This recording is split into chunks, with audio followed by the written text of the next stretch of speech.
Hello guys, I want to make this video on my Node.js interview questions. I would like to answer these questions given here. It is a part of my full stack course by Prashant sir. Well, first question is what is Node.js and how does it differ from other server-side technologies like Apache or PHP?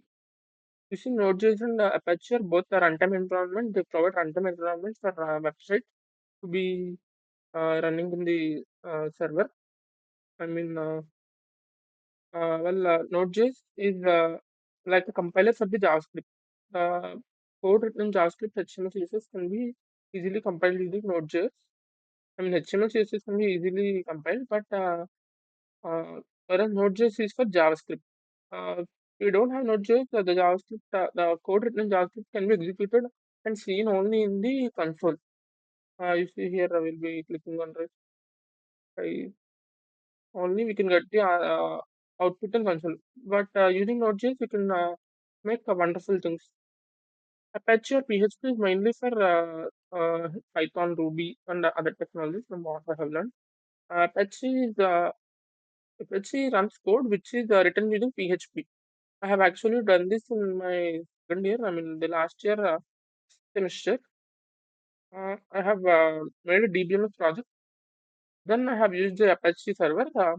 The code is written PHP, and we can use it for database management. It is a DBMS project, so we have done some operations. Also, Apache takes much memory to run, whereas Node.js takes, it can concurrently execute many programs, thereby increasing the memory efficient use and less memory too. It uses memory efficiently, and also it uses less memory. Well, let's move on to the next question. What is the callback function in Node.js and why they are commonly used in asynchronous programming? Callback functions are functions which are passed as argument to other functions. Okay, these functions are passed as argument to other functions. Well, they are used in asynchronous program because the function is executed first. The callback function is executed first, and other code will be waiting for the operation to complete. That is what I have understood. What is the purpose of package.json file and Node.js file? Can you explain the key properties on it? Package.json file is found in any project that uses Node.js environment. This is a major file. I have understood this from practical experience. Let me show you. You see, this is the package.json file. If when we are uploading the code to GitHub, we will you usually do not completely upload our node modules too, because that takes a lot of time and a lot of uh, space network and we use a package.json file. Here, package.json will consist of the dependencies and the name of the page, the version, the description, everything. You see, here also we also have the main file. I run this environment using node.index.js file. Here, main.js file is also present. And similarly, dependencies. I have used this dependence. I have used Firebase. I have used Node.fetch, everything. When someone pulls my code from the GitHub, we can just say npm init. Npm init means all the dependencies here will be installed. Or else if you don't run it, there will be a problem. You will be getting the errors, missing dependencies.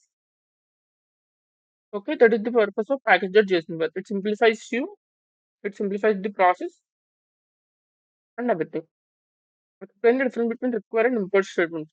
Require and import statement. Require is the old one. It is used way before ES6. It is also used now, but I think it is used before ES6.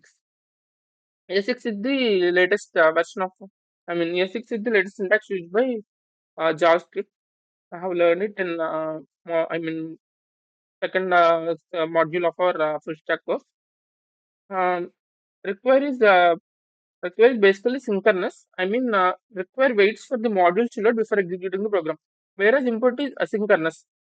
Import statements are asynchronous and allow for better optimization.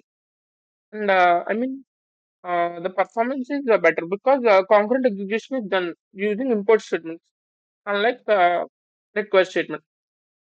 But both are used to bring modules.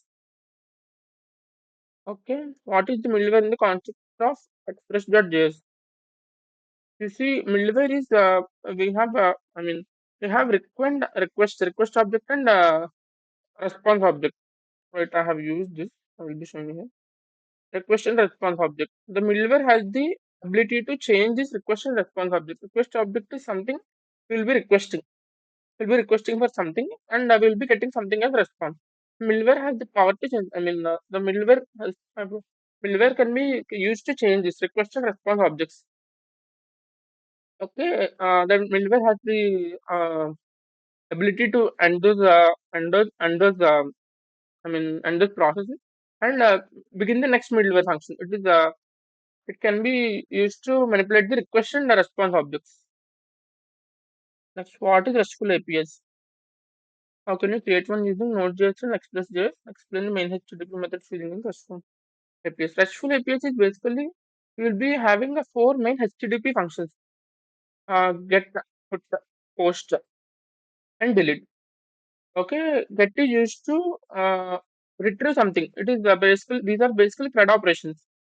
You see, these are basically CRUD operations. What is CRUD operations? Create, read, update, and delete. You see, post is create. You can be creating something. You can send a data to the server. That means you are creating a something. You are creating data. You can creating a user. You are creating something. Similarly, get. You will be retrieving the data. You will be getting the data from the server, which is read, update. CRUD operations create, read. Now update. Update is put. You will be putting an putting means you'll be changing the data which is already present in the server. You won't be creating a new user, you won't be creating new data. You'll be changing the data. You'll be manipulating the data. Last thread operation is delete. Similarly, we have delete method here in the RESTful APIs. We can be using this delete to remove some resource from the server. Okay. I have also used the Maze API, TV Mesh API. I have used also used RESTful API, and which is the basic. What is the purpose of NPM, Node Package Manager, and how do you use it manage dependencies in a Node project, Node.js project? You see, NPM is I have told you right, NPM init. We can use NPM from what I have understood. You can use NPM to install packages. We won't be will be using these packages to import code. I mean something already different. We use libraries in our Java, Python, right? We will be using here modules, which are already written by someone. Instead of writing the entire code again, we'll be importing these packages and we'll be running them. These all the packages will be contained in the node modules. You see here in this file, node modules is all will be contained the packages, and these packages which are installed using npm will be present here in the dependencies of package.json. If someone pulls my code from the GitHub repository, then then they should run npm by npm install. Npm install will npm install. You can do it npm install or npm init. Both of them will be giving you the will be installing the dependencies. Why is it important to hash passwords in a web applications? You see, passwords in web applications is related to security of the user. Hashing passwords is security measure in web application for you see your website should not be easily access to anyone. It should be accessible. I doesn't mean it that way. It should not be uh, anyone shouldn't be cracking your website, right? That would lead to bad results. You should need to data breaches. Anything shouldn't be happen. So I think that's why we should have our passwords. Thank you.